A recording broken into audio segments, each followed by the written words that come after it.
Welcome back to another video of Crypto Basics. In this video, we are going to learn how to set spending limits in your Is Crypto account. First of all, make sure that you are connected to your internet. After that, find and open Is application on your device. Make sure that you are logged into your account. You can log in with your PIN number here, or you can log in with your password.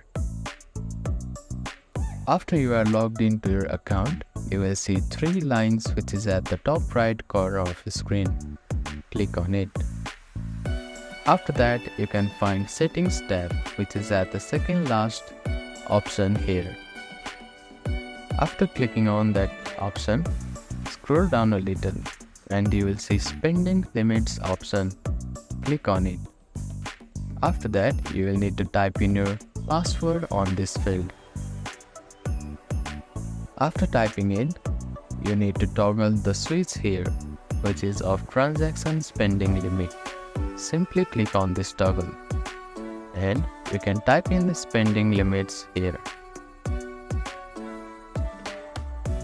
After typing the limit of the spendings, you can click on Save button. So that is how you can set spending limits on Is Crypto account. Thank you for watching this video. Please do not forget to like, share and subscribe to our channel and comment down if you have any queries.